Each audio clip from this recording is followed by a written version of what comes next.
is James Collins. I am the lead software engineer on the simulation science team. I know many of your faces. Thank you so much for joining us. So today I'm going to be talking about individual-based models, simulation models in particular of public health.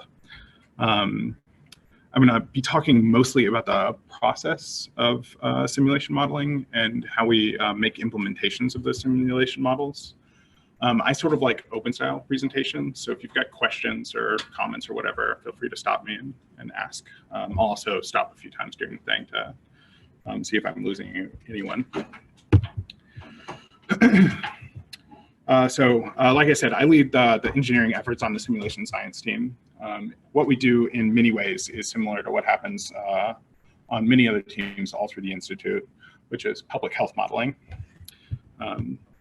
In particular, we try to analyze the impacts and interventions on health systems. We look at outcomes like changes in disease burden, in risk exposure, and sometimes even in health system costs. I always like to keep in mind why we do what we do, partly because it helps guide model development, but also because it makes me feel good when I go home.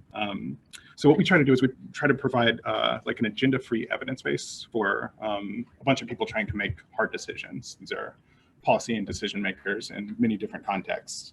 And then trying to make decisions like which studies to fund, which intervention programs to roll out, and we also help them identify where they might have important data gaps. And we do this all using computer system simulations of health systems. So I'm not going to go too much into the intervention side of things today. If you join us next week, Nathaniel back here, if you'll raise your hand, Nathaniel, he's giving a presentation on one of our models, and he will dive into some detail about how that model got produced and what the results look like, things like that. Instead, I'm going to talk more generally about our modeling process and how our models are implemented. So let's start with a simple question. What is simulation? I am very serious. Simulation is a kind of field that defies easy explanation. So I would love to hear your opinions / what you do. You guys do some simulations. No takers, not a brave audience. So here's an example of a simulation. This is a astronaut training for a spacewalk in his spacesuit underwater. One of the reasons why people do simulations sometimes is when the actual simulation is somehow hard to measure or interact with. This is certainly one of those cases. It's very hard to train to do spacewalks when space is not available. And so people come up with physical simulations of real systems. This is also an example of a human-in-the-loop simulation, which means the interaction of the person plays a big role in the measurements being taken and the objectives of that simulation. Similarly, flight simulators. If any of you have been down to the Museum of Flight, they have a pretty cool flight simulator, which I highly recommend. This is a sort of hybrid computer physical simulation in which a great deal of the modeling is done in like computer land, but there's also, as you can see, maybe if you're nearby, there's actually like physical flight controls that the person is interacting with. And so you get hybrid simulation models like this. And finally, this is something considerably closer to what we actually do. This is a simulation of a typhoon that occurred in 2005. It's a purely computational simulation of an actual weather event. It's driven by data, of course, because they actually recorded these things, but also mathematical models of things like temperature and pressure. The simulations we produce, as I said, are also purely computational simulations. So we're going to focus on what a computational simulation process typically looks like. This is the part, we're going to look at this chart a lot. I am very sorry for you guys in the back. It is too small. But I want to talk a bit about what the computational simulation process looks like, because it's a complex one. And this even is a simplified version of it. So we're going to talk through this at a high level, and then we're going to dive into some detail about like how this plays out when we make models. So computational simulation pretty much always starts with a real world system. To carry us through here, we're going to think about the world of global health, because many of us are familiar. So this is going to include how people are born and die, how much disability they experience, and how their interactions with the health system, with infrastructure, with transportation, with marketing, with all sorts of things shape their health outcomes. Meanwhile, while all this is going on in the real world, diligent scientists and doctors, bureaucrats and college students are out collecting data about all these interactions with experiments and observational studies and surveys. They're also building their own models and writing papers. Here at the Institute, many of you spend a bunch of time gathering a bunch of this data through our worldwide collaborator network. And then you spend a bunch of time extracting and cleaning and labeling that data, and then building your own statistical models to produce descriptive and predictive outputs about disease prevalence and risk exposure and mortality and health expenditure and many, many other things. And seriously, thank you. My work would be like totally impossible if you guys weren't doing this. So meanwhile, in this very apocryphal overview, Chris Murray says he wants to be able to count how many hamburgers a kid eats and see if they really do brush their teeth when their parents tell them to, and determine whether giving them an egg every day is going to improve their health outcomes. More seriously, we wanted to take all this incredible descriptive analysis from the GBD and try to make models of how interventions like new vaccines, different medication schedules, and yes, actually giving kids eggs every day can alter population health outcomes. These are very complex questions because they really do depend on things like how many healthcare facilities are nearby and how heterogeneous the population is with respect to risk distributions, and how all those things relate to each other. We decided pretty early on that we were going to adopt a modeling paradigm using discrete time Monte Carlo simulation at the individual level, which means we're going to simulate actual people inside our computers. We'll come back to that in a bit. The important part is that this is a reasonably common modeling strategy when you're trying to do intervention analysis like we are. The models are still very difficult to put together, but we had a few pilot models in mind. We had models for vaccines of diarrheal diseases, and models for opportunistic screening of blood pressure and trying to treat people who showed up as hypertensive with different prescription programs. So knowing that this was a common modeling paradigm, we went out looking for tools. Don't reinvent the wheel is pretty much the best programming advice I can ever give you, and I try to say it in pretty much every presentation I give. We had several major considerations when we were trying to figure out what we should do, but two of the really big ones was whether we could leverage all of the GBD data that we produce here, and whether the tool was going to be flexible enough to do all the kinds of modeling that we needed to do. After several months on the team, this is all before me, came to the very sad but very fortuitous for me decision that the easiest thing to do would be to build their own. This is always a dangerous proposition. There are thousands, and I mean it, there are thousands of hyper-specific and probably incorrect individual-based models programmed by beleaguered grad students floating around on hard drives and on academic servers and sometimes on GitHub. Building good software is very hard, and it's a very different skill than building good public health models. Luckily, the team early on hired an incredibly deft engineer named Alec Deason, which I know many of you know. And he single-handedly built out a great deal of the infrastructure at the heart of our current software ecosystem. So there are other important aspects to computational modeling, and I'm going to gloss over them a bit here. Importantly, the model itself that we produce is frequently something that we can reason about and construct hypotheses and make predictions from. It's usually made of math equations and flowcharts and narrative descriptions of how the model should work. And the predictions we make from that sort of description are often vital in how we validate our computer simulations. Additionally, the production of observations from the executable models we produce is actually very delicate work and also often takes a great deal of time. For our purposes, we're going to pretend it is super easy and trivial, and we can know anything we want to know about what goes on. So what we're going to do is we're going to focus down on this section. This is the most common section of things that we spend time doing on my team. And so we're going to reorient this. So you notice we shrunk a bunch of these boxes and bubbles.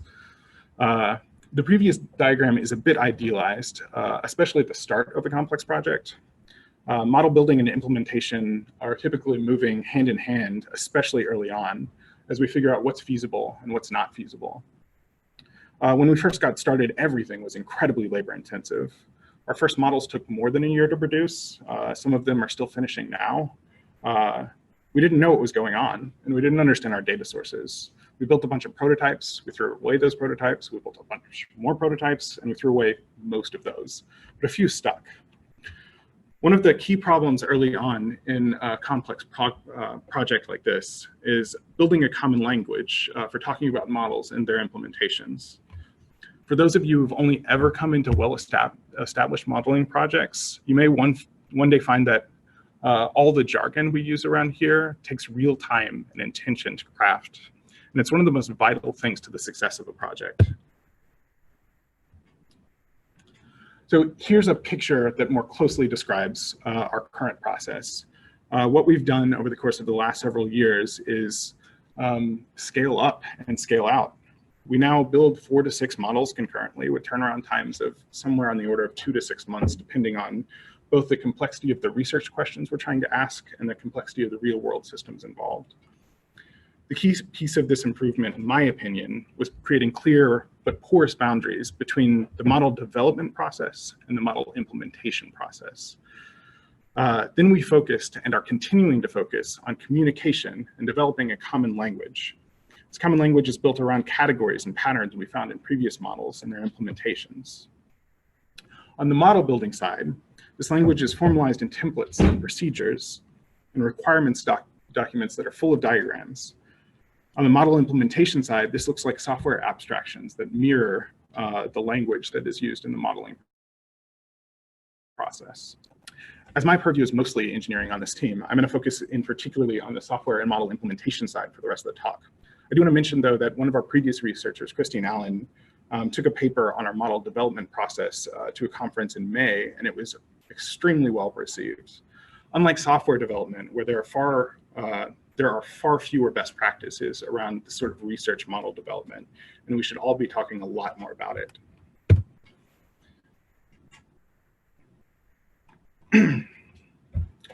Okay, so we're going to talk about model implementation with Vivarium and Vivarium Public Health.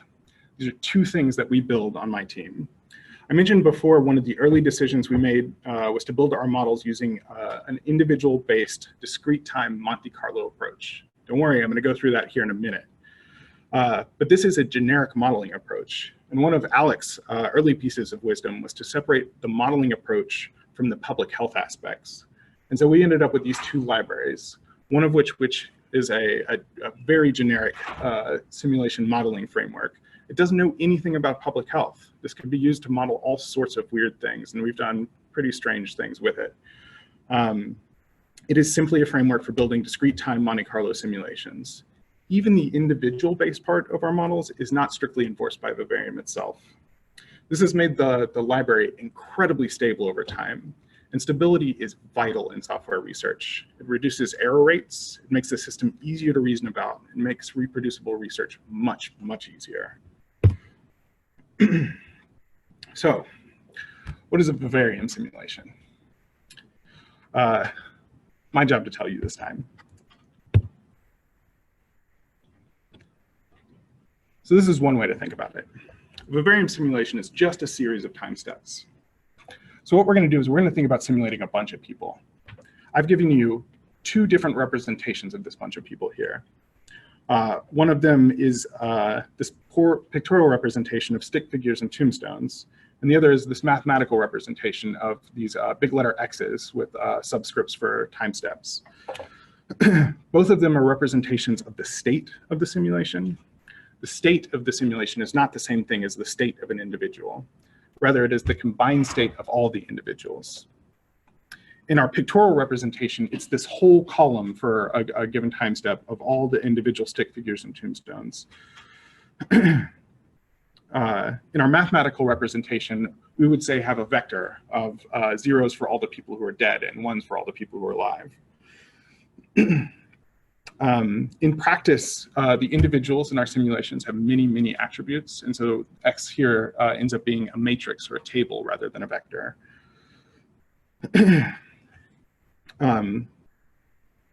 And the discrete time moniker here just means that time proceeds in discrete chunks of a predetermined size. So let's dig a little deeper. What exactly is a time step?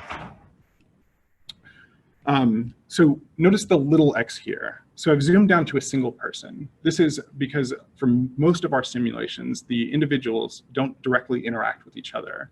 They might interact indirectly through things like the healthcare system or through medication programs or other things.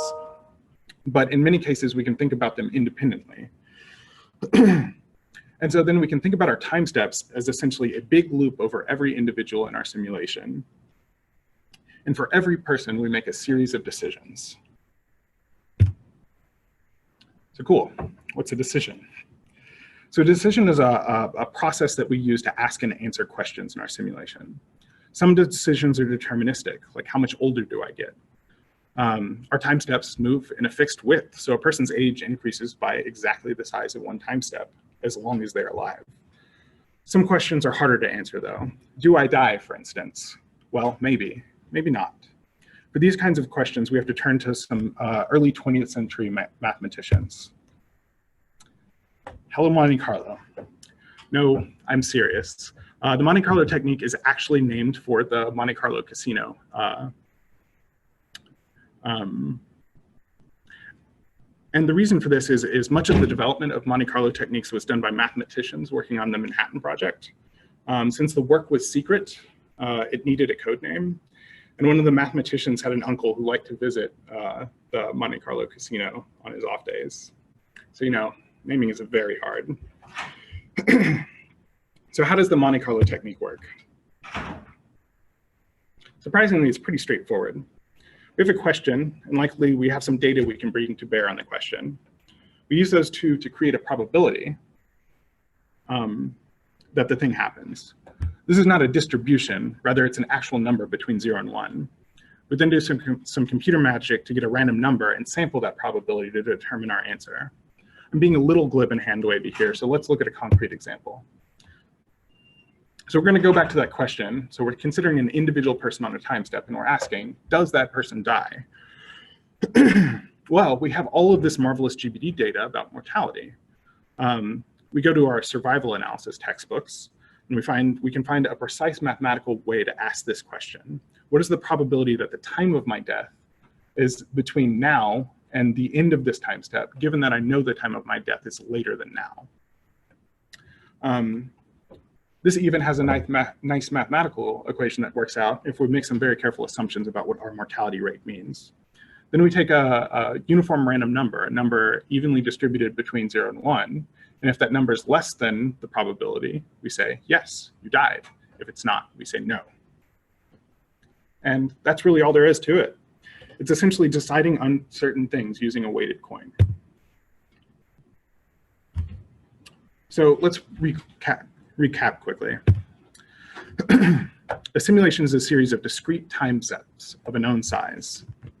A time step involves going to each individual and making a series of decisions. And a decision is the process for asking and answering questions, either deterministic questions or stochastic questions in which we use Monte Carlo sampling.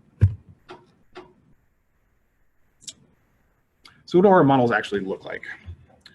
Given the framework for modeling we've set up, you may be asking, where do these decisions come from?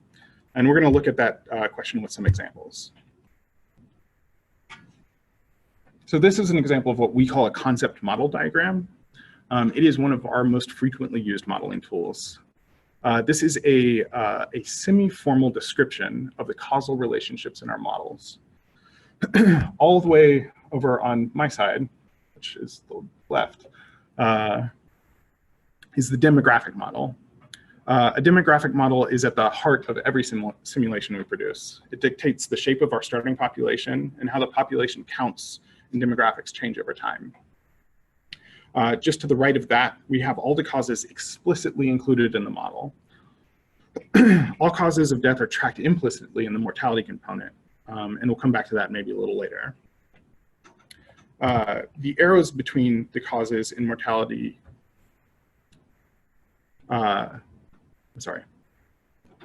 So the arrows between the causes and mortality indicate that there's a causal relationship between having a particular condition and whether or how likely you are to die. Directly to the right of that are a set of risk factors. And again, these are the risk factors that are explicitly included in the model. Here we have 2 child growth failure risks.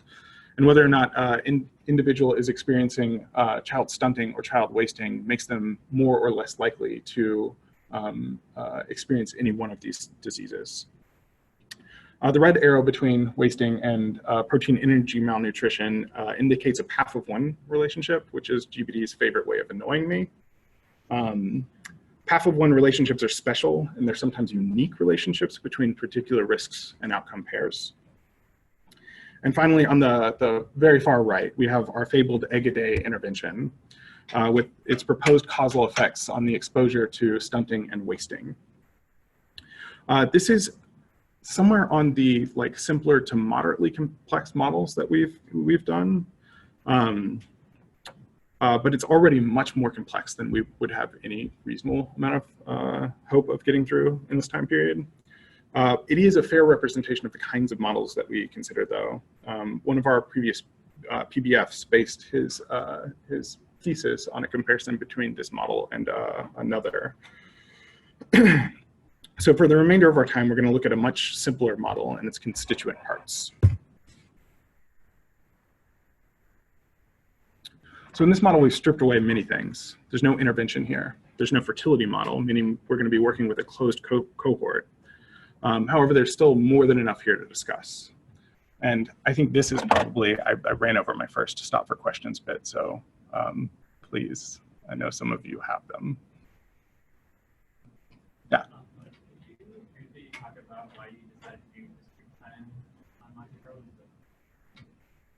Maybe you know? I wasn't here for that. I'm living with the consequences. The question for those of you who didn't hear it was why we chose the discrete time sync.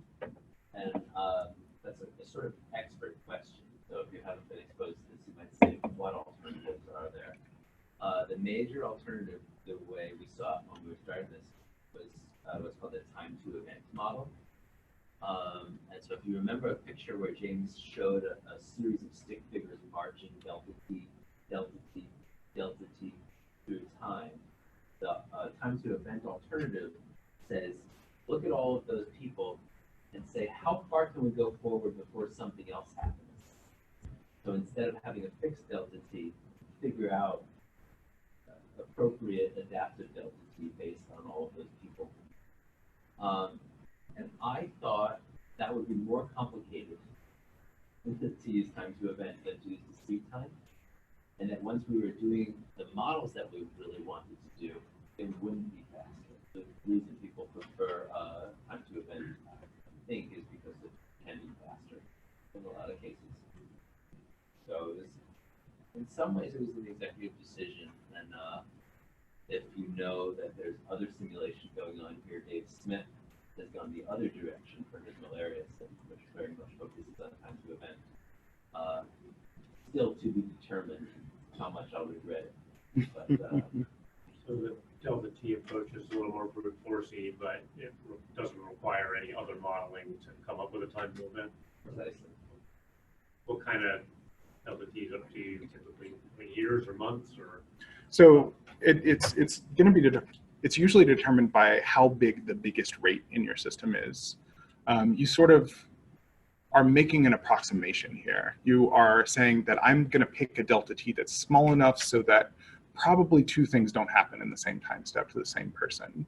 And typically you think about models of 0 to 5-year-olds, and when you have the neonatal bins when lots and lots of things are happening.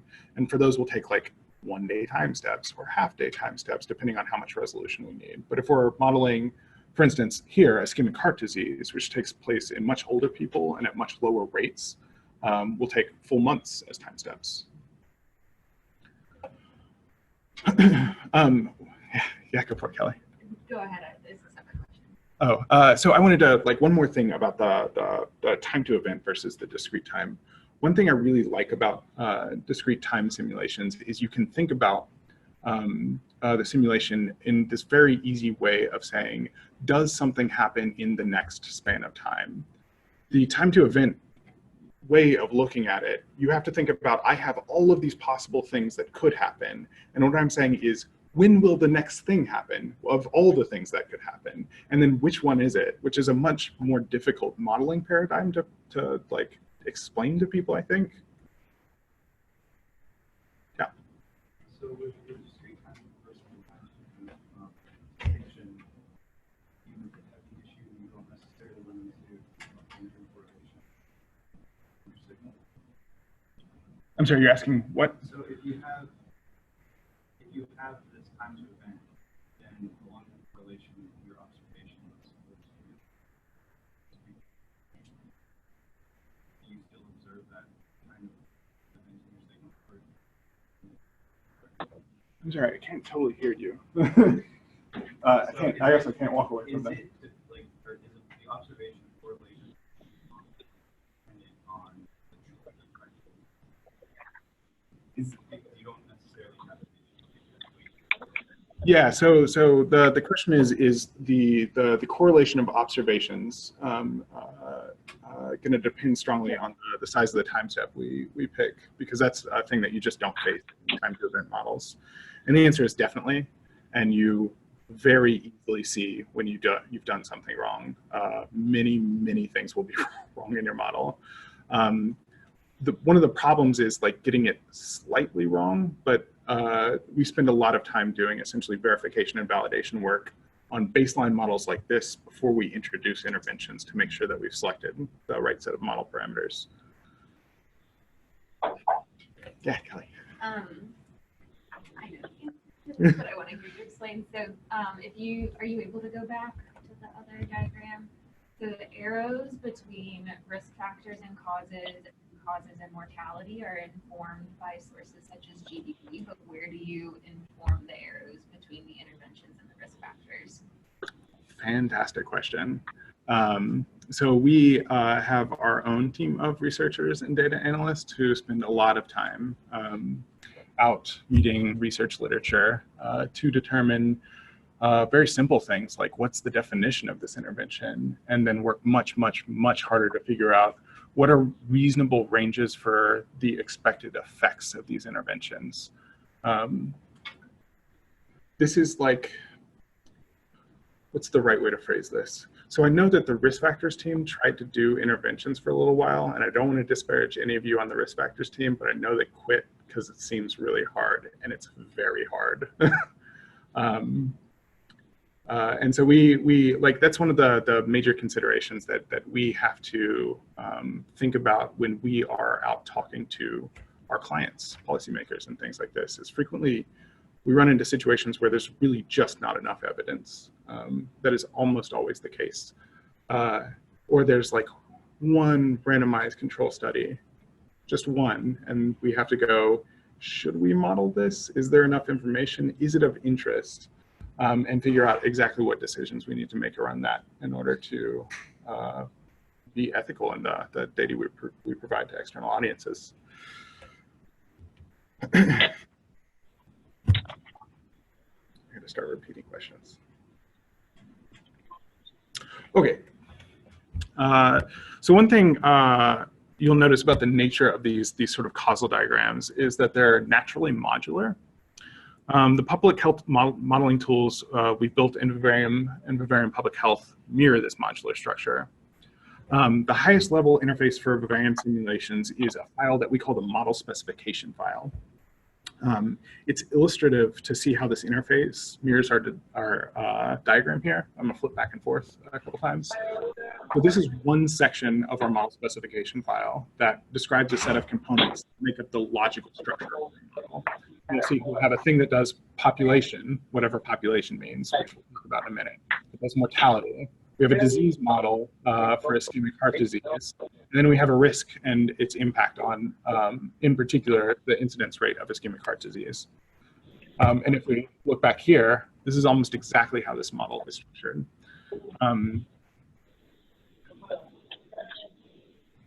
So there are other things here, but about the way that these resolve that make it difficult to find the actual code. If you have a specification you've never seen before. Yeah, I think somebody's on, and if you could mute, I'd appreciate it. So I'd argue that this mirroring between the modeling language that we use and the interfaces that we build in software is vital to the success of scientific software. But what we're going to do now is we're going to dig into those pieces of the model and see if we can understand how they work.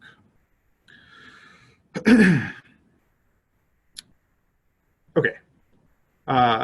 So we're going to try to frame how to understand model components first. So each box in our causal diagram will typically correspond to, this diagram back here. Each box in our causal diagram will typically correspond to one or more actual components in our models. Oh goodness, my notes. And there are a couple of important things to keep in mind about how these components are going to work.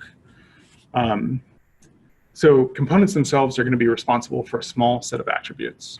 So if we think back to essentially our representation of state in the simulation, where it's this big table or this big matrix, where the rows are the individuals and the columns are the attributes.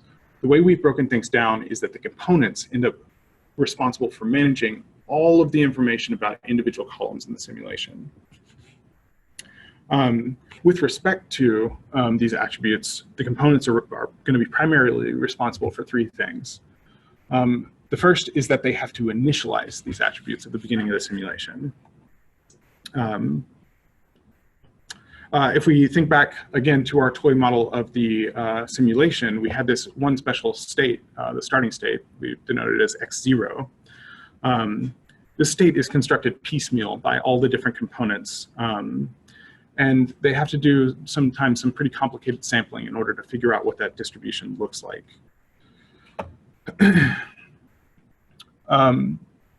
Second thing is that components must define the decisions that change those attributes. So we sort of looked at like what a time step is in terms of these decisions and how we answer them. Components think about their set of attributes and how their set of attributes might change by defining a set of decisions that we can evaluate to see when they do change.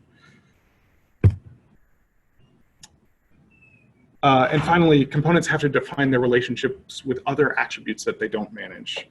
If we're very careful with how we think about models, this can usually be done at the level of defining relationships between components, like we did in our causal diagram. And that's a really handy thing for many, many reasons. All right, so we're going to go back up again to this diagram, because I didn't put all the things in the right order.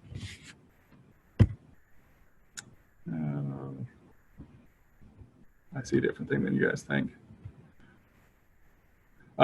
So what we're going to do is we're going to work from the left side to the right side. We're going to start with the demographic, because working from the left side to the right side, we can add components and build a coherent model, and then add one more component and still build a coherent model, and then add one more and build a coherent model, which is a pretty nice feature. So we're going to start with this, this demography section, which I'm going to treat as all one component, even though in our model it tends to be two. I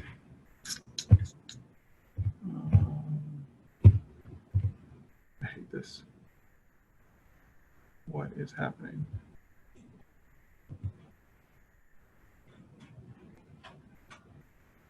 Cool.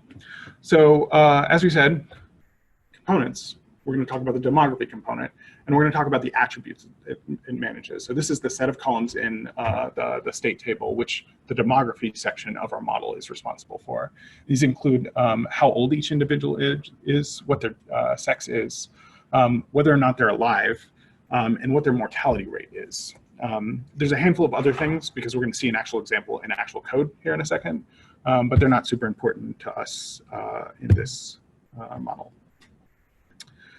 Okay, so what we're going to do now is look at how the demography portion of our model initializes the state it's responsible for. Here's some code. I do not, there's going to be a bunch of code in here. I do not expect you to read very much of it. I'll tell you what's important. So the two, oh, and it's too small. So there are two sort of important things here that we're getting from Vivarium. One is a thing that lets me initialize simulations, and I don't know where it is, that initializes simulations from these model specification files that we described earlier. And the other is I'm grabbing a thing called an artifact out of Vivarium Public Health. The artifact is one of our core pieces of infrastructure. It's how we wrap up all the input data to our simulation models. So we don't have to always be dependent on GBD to provide us data. I'm doing things down here where I'm grabbing paths to where those things are located. Get back to one side or another.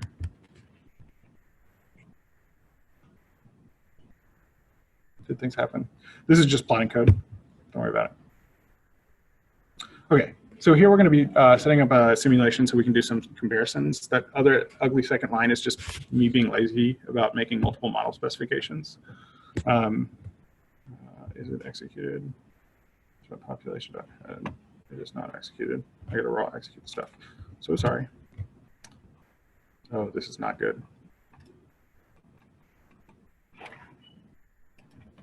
Can we do it here? Oh, I gotta go back. Sorry. I executed my whole notebook and then I cleared it. Too much stuff. Live coding is always dangerous. Don't do it.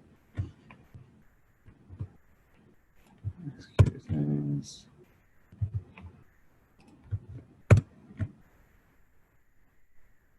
That works. Okay, good. Okay, so what we're going to do here is we are going to. Doesn't work on the screen. This is super annoying. Oh no.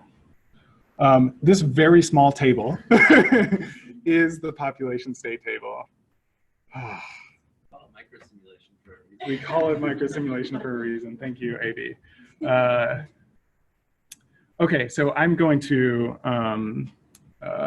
tell you what's in this table so you don't have to squint. The columns from left to right up here are called tracked, which tells us if the simulation framework is actually tracking that individual at this moment. There's many reasons why we might not be tracking them. The next column is whether or not they're going to be alive. The next column is what location they live in. The column after that is their sex, then their entrance time into the simulation. This is according to the simulation clock when they came in. Next is their exit time. Right now, nobody has an exit time because everybody's alive and they just showed up. Next is their age, which if you can see is a continuous number, as continuous as computers can be. Their cause of death and their years of life lost. All 0 things. So this, again, this is the matrix we talked about before, and we only have demography, so here's a picture of everything that the demography components. Yeah. So those are real people when you initialize and pull from the population? Yeah, we're gonna look at some plots of how we actually do this, because many of these columns are trivial columns. Like, there's no reason to initialize dead people at the beginning of your simulation. Why? Unless you have a disease that really depends on like very morbid things. Never mind. Cool. All right. So now I get to use my fancy plotting functions, but on your screen, not on my screen. All the plots are too small. I'm super smart. I did this on a too small screen. Okay, so here is a plot of the distribution of the population counts in Kenya in 2010, which is the population we're simulating. The bar on the right side says something like at the top, like 80,000. This is raw count data. And what we see here is a sort of declining trend The orange bars here are male and the blue bars are female. And so what we see in the early age groups that there are more men than women. In the later age groups, there are more women than men.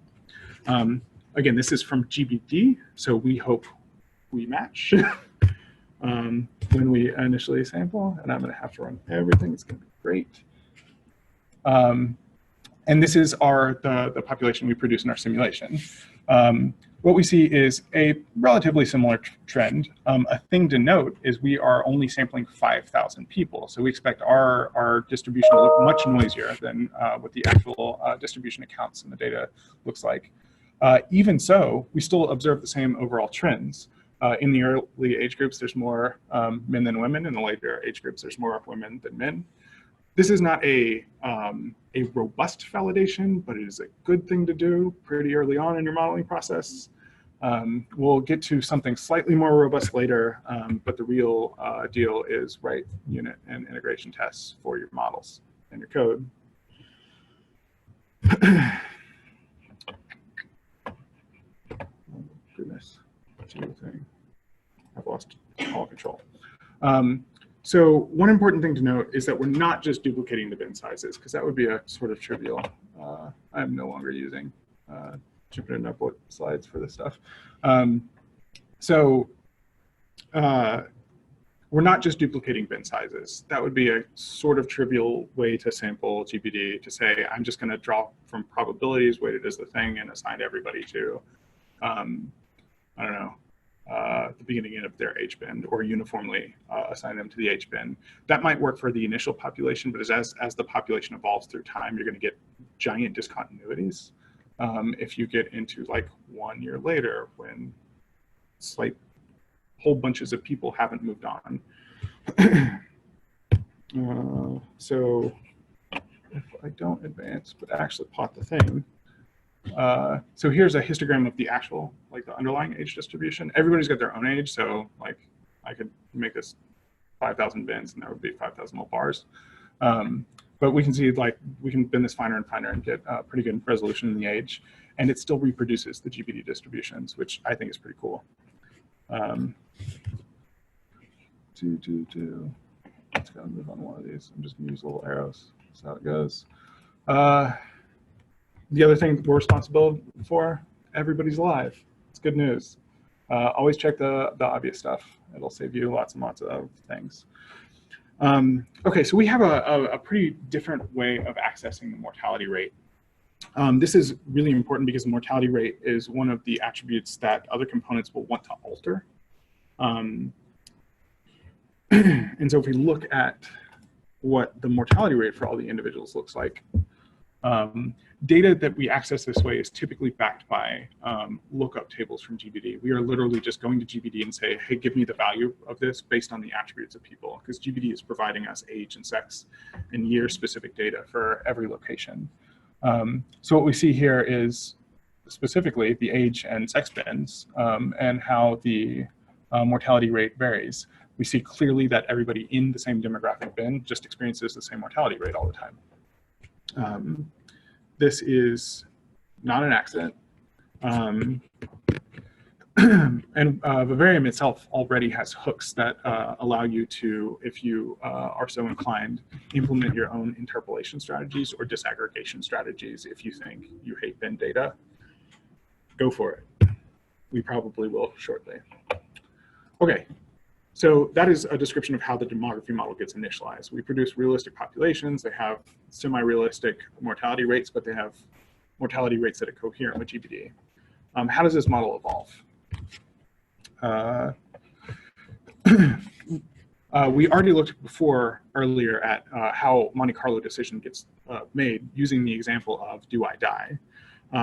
The demography model is responsible for two chief things with respect to the state table: making people get older every time step, and then making sure people die, as many people die as they're supposed to.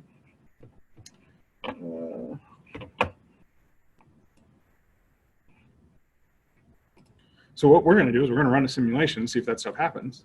I've included all here because I'm going to share the notebook, and I know some of you might want to play around with this stuff. There's a bunch of different ways to run simulations. You can take single steps, you can take a number of steps, you can run for particular ranges, and all these are useful if you're trying to ask different questions about your simulation. What we're going to do is we're just going to run the whole simulation. The whole simulation as specified in the model specification file we talked about earlier. This way. So I printed out the time of the simulation at the beginning, and I know none of you can see. It's the beginning of July in 2010. We ran for 66 steps of about a month each. And we will do a thing where we'll look again at the simulation time, and we are about 5 years in the future, which seems about right. One of the things, so there are many tiny trade-offs you make when you choose to do discrete time simulation. One of which is this is certainly not exactly 5 years. You have to make a decision here where you're going to run your simulation until you cross some threshold, but you're taking steps of time in chunks. And so either you have to figure out how to be adaptive for that last time step, so you line up exactly with what the people want, or you go, it's not a big deal. And one of the arts to discrete time simulation in particular is understanding where it's not a big deal. Here, never a big deal. This is never a big deal. Other places, it's a really big deal. Okay, so I made my little plot data function to take an argument that says I can offset it by years. So I know I ran my simulation forward by 5 years. So what I'm going to do now is instead of pulling the population structure at 2010, I'm going to pull it at 2015, and I'm going to pull it for all age groups, like one group up. Wait, this is an opportunity. What do people expect to see?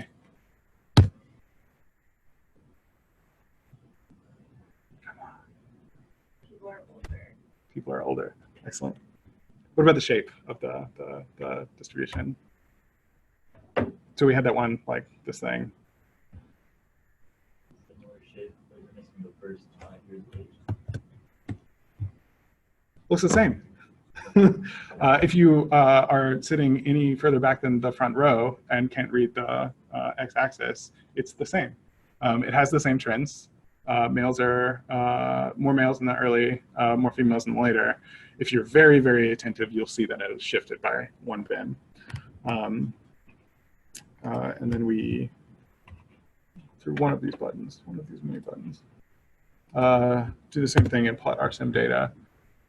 There's something unclever about the way I'm plotting, and I still have this empty first age group, but if we bounce back and forth, these two are incredibly similar. This is a good validation. We're not being as robust as we could about it, but the reason why this is a good validation is that we have lots of information about the population structure at the very beginning of the simulation. We're actually going out to a distribution and sampling it. This distribution here at the end of the simulation is after 5 years of never referencing population data. We are assuming that our logical structure of the model and the data we're feeding it in terms of mortality rates is enough to reproduce accurately something that the GBD has done through all sorts of crazy and very intensive statistical modeling. This is a common validation pattern for us. We'll talk about with diseases in a minute how this plays out as well.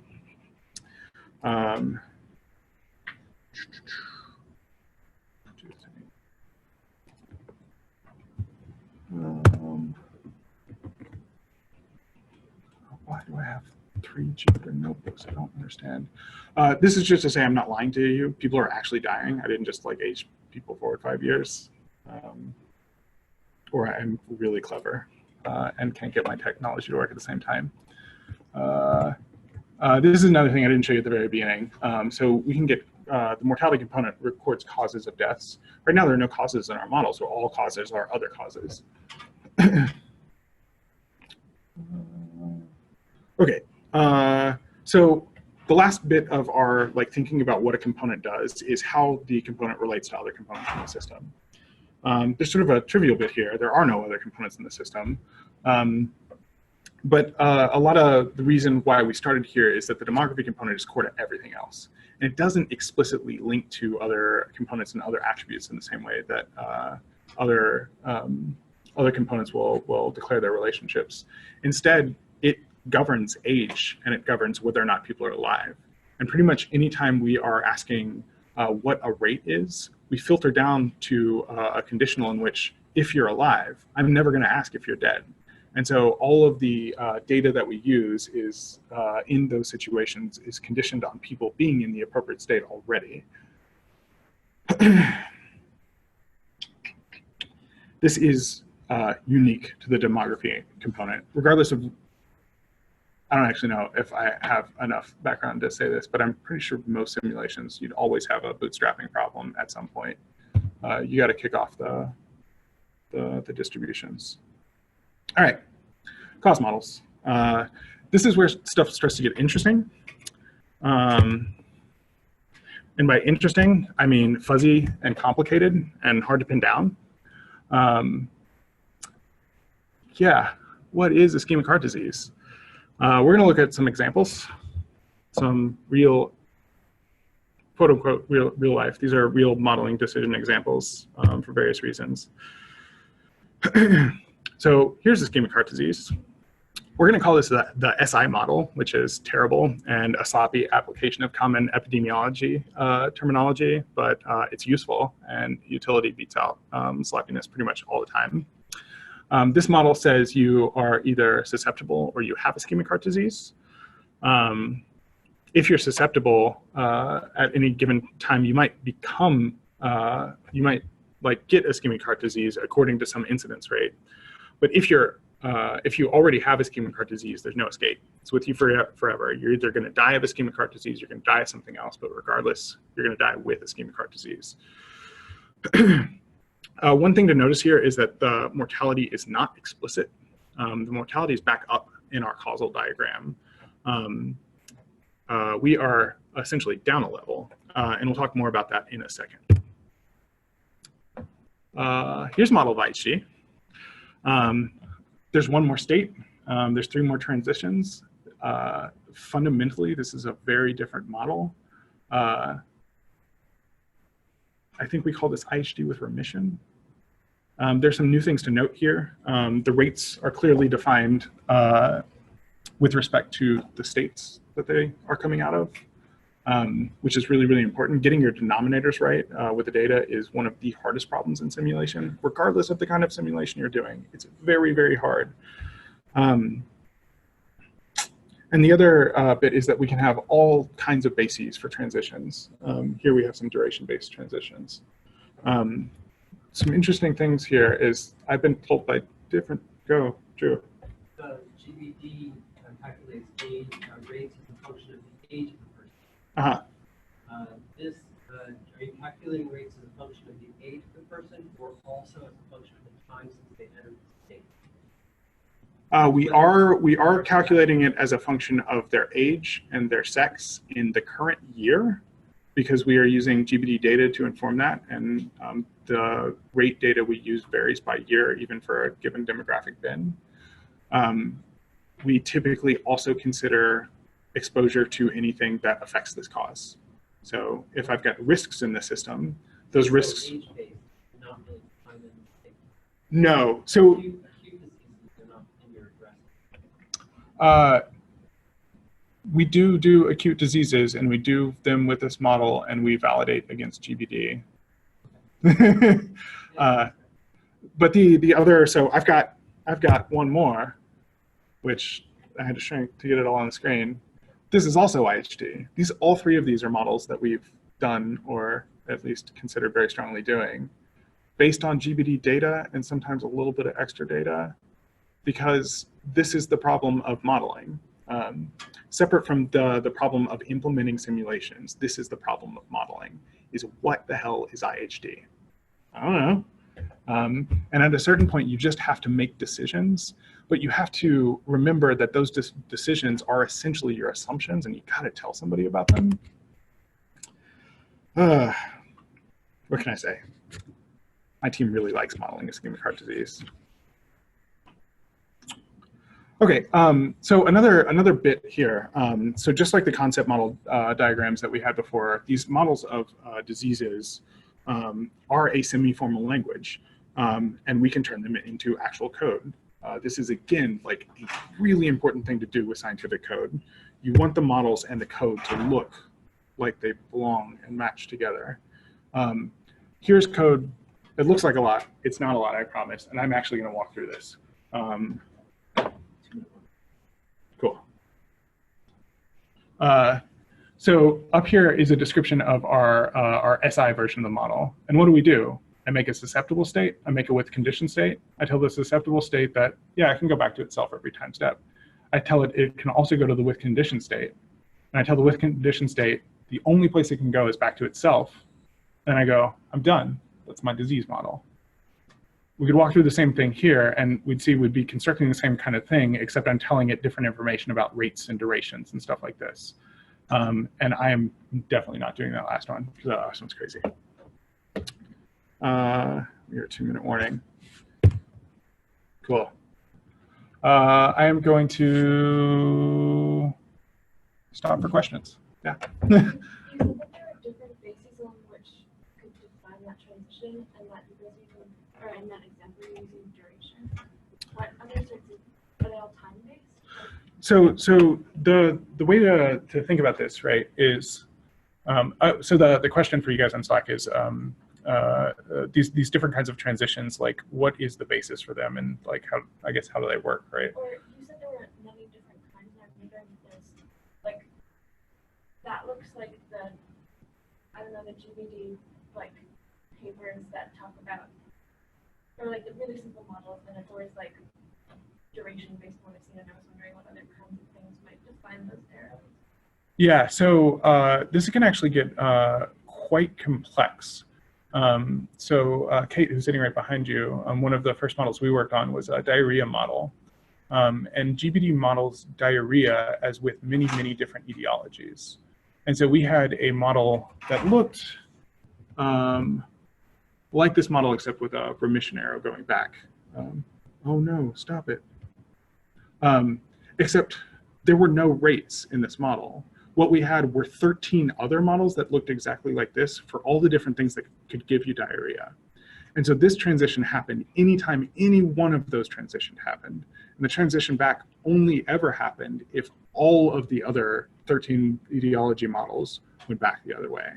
So essentially, we can make these transitions arbitrary functions of whatever else we want in the simulation. Sometimes it's useful. Generally, rates is the best place to live.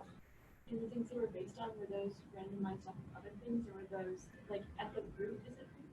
So those at the root of those were rates, yeah. But that is not always the case. So the this model of the 28 days happening here, that's literally just in the definition of myocardial infarction. You stay in that state for 28 days, and once you're past that 28 days, if you live past those 28 days, you are no longer in this state, which defines disability and excess mortality associated with having had a heart attack.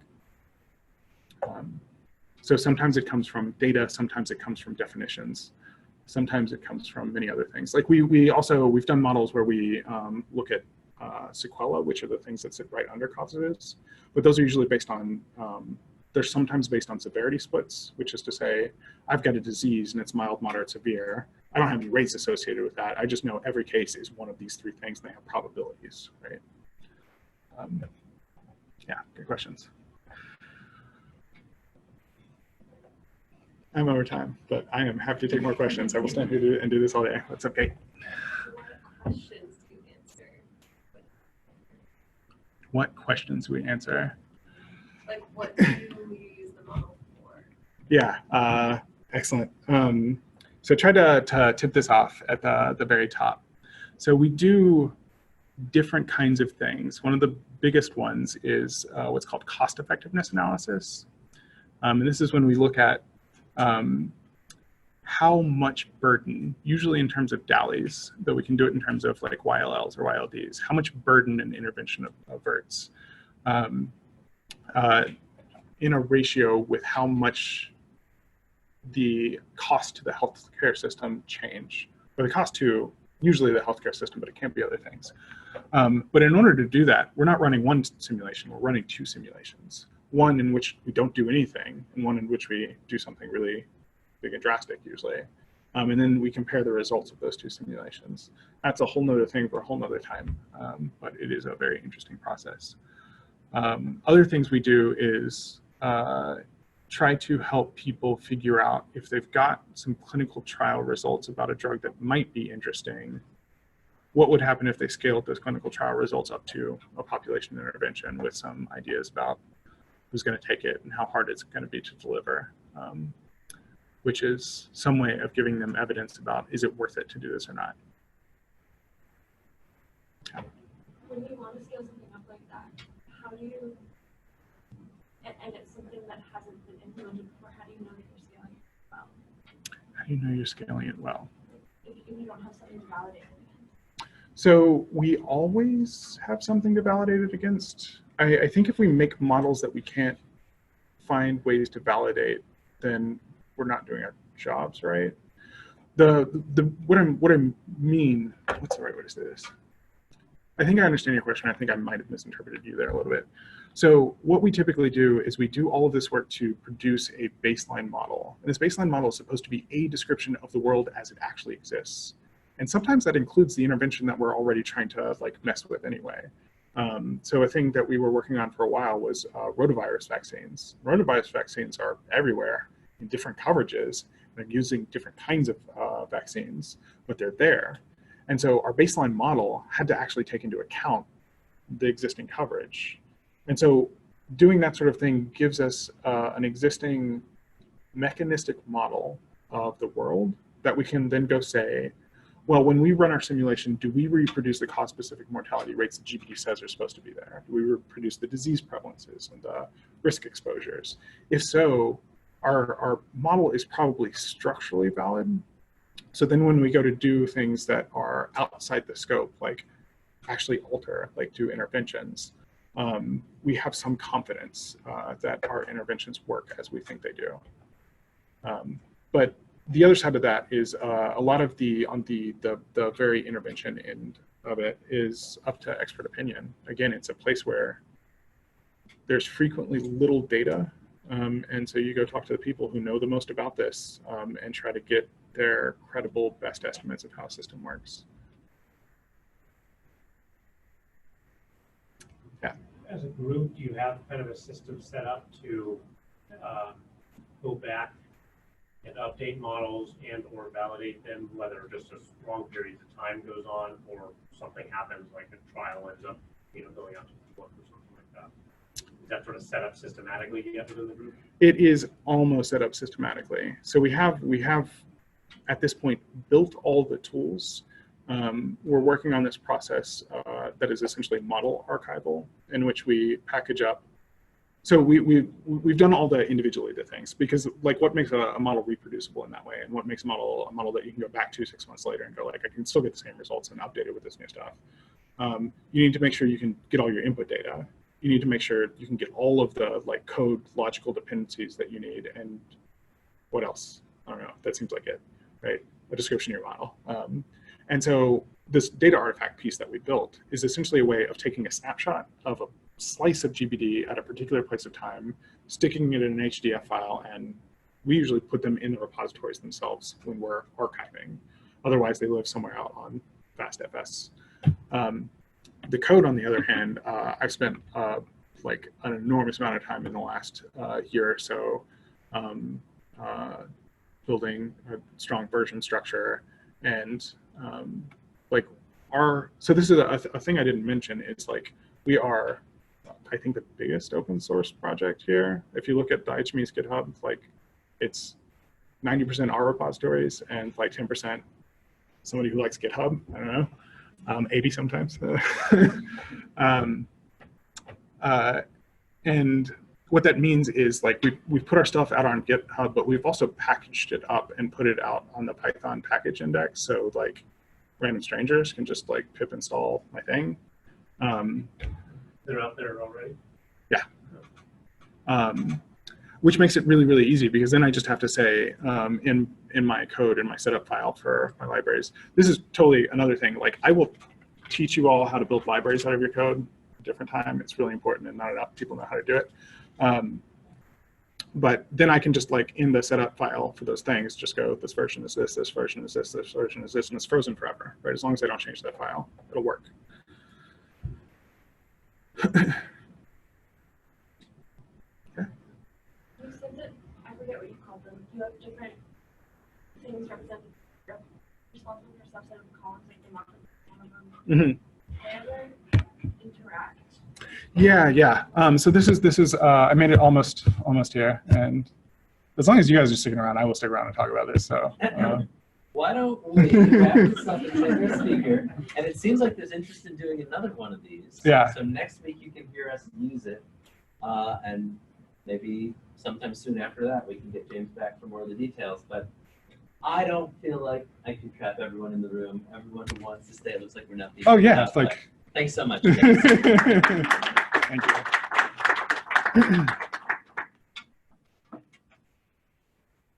you. Nothing ever works. You're still welcome to get the answer to that. Yeah, I'm Don't like. mean to cut you off. No, sorry, I just want to untrap people if they have other things they're supposed to do. Cause models, attributes. Where's the stuff? So we'll get here. It's back here. Back here. So causes have these. Oh god. Nothing works. Stop! I'm not pressing any buttons. You should probably turned on like slideshow somehow. Just it's like I've got the way that this slideshow presenter thing works is I have 3 open notebooks, is what it looks like, and they're out of sync with each other, and so I think they're now chasing each other around in an endless loop. How do you get it to only show one cell at a time? So like one thing at a time. I assume that's stupid or not. So I'm using a tool called Rise, and it's actually a good tool. I just like haven't played around with it enough, and I think my computer's eating its lunch. So you get this thing where you can say, I've got a slide. No, that's not a good example. I've got a good example somewhere.